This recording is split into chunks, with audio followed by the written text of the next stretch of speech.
Now at 8 o'clock, the Wildcats walk away winners after the biggest basketball game in the Bluegrass. Lee K. Howard will break down the big game.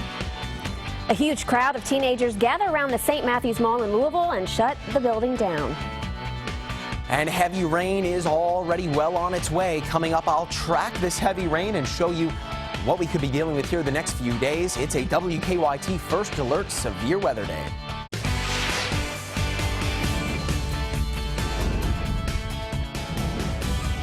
This is WKYT This Morning.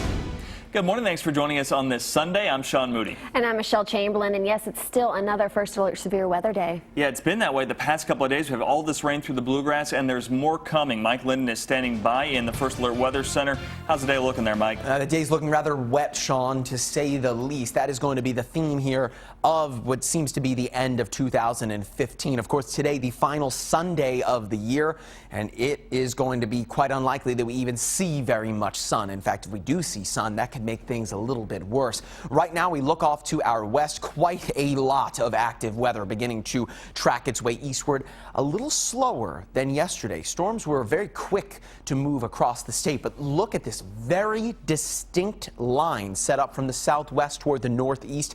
That is essentially where the cold front is sitting right now, just to the north of the Evansville area.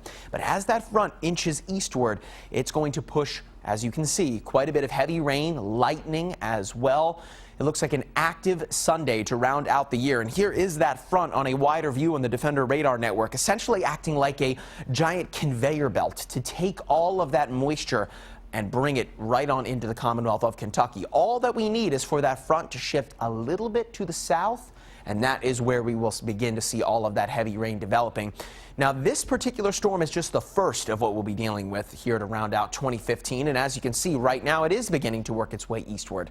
But what we're looking at for Monday lies to our south. This particular low pressure system at the end of this cold front, in fact, brought blizzard-like conditions to El Paso, Texas and Mexico. So that's how you can put things into perspective for how this end of year has been. Mexico has seen more snow than Kentucky, but it looks like all of this moisture could make for high water issues the next few days. I'll break down that flood threat coming up in about 10 minutes from now.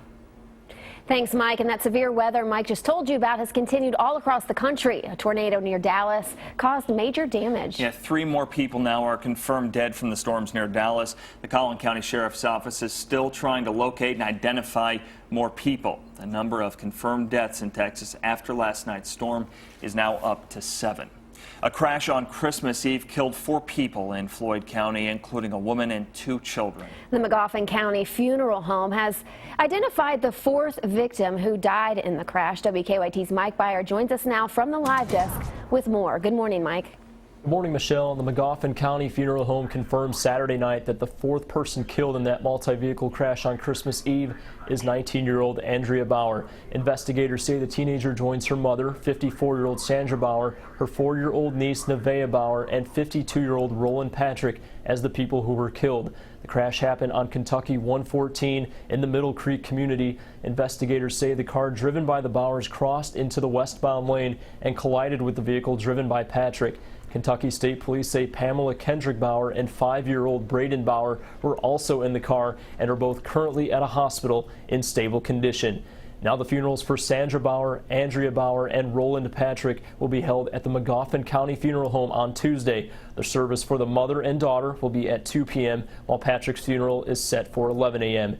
Meanwhile, no arrangements have been made for Nevaeh Bauer. At the live desk, Mike Byer, WKYT. Thank you, Mike. Also new this morning, a Lexington man who hit a pole with his car on Georgetown Road has died from his injuries.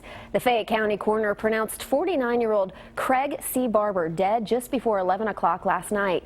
Barber was at the UK Medical Center. No funeral arrangements have been made. Mall St. Matthews in Louisville is ramping up security this morning, adding extra police to patrol the grounds. Yeah, last night they had called in more than 40 police officers to the mall. Police said between 1,000 and 2,000 young people were running around the building and through doors out to the parking lot. The mall closed an hour early, and the chaos made shoppers leave. We started heading toward the exits, and as we got close to the exit, then we saw larger numbers of teenagers, and they started kind of running and congregating in one area. And then all the police, all the security started running that direction, and we decided, okay, it's time to head the other directions. A spokesperson for the mall police said it was tough to make any arrests because the officers were just too busy breaking up that large crowd of young people. The search for a missing Eastern Kentucky man is starting to get expensive. William Scotty Fanning's family last saw him in the Milo community in Martin County. Search crews are now focusing on Milo Lake. They're draining it and say it could take several days. Fanning's family is asking for help paying for the search efforts. They say the fuel for the draining pumps is expensive. We've searched hills, we've searched where he lives. He lives up in there. We've searched back in there. We have went all around the hills. Everybody has. There's somebody out there that knows something. We don't know who that somebody is. Sheriff Kirk said cadaver dogs led them to believe there is a body in Milo Lake. The sheriff is asking people to stay away from the lake while crews drain it. A Logan County man is in jail accused of killing his sister-in-law. Police arrested 20-year-old George Marshall Walker earlier this week, and police say Walker admitted to choking 23-year-old Allison Walker and throwing her body into a nearby river. They say Allison Walker lived on a farm with her husband and George Walker. She was reported missing last Monday. George Walker is charged with murder and tampering with physical evidence. He's in jail on a $1 million cash bond.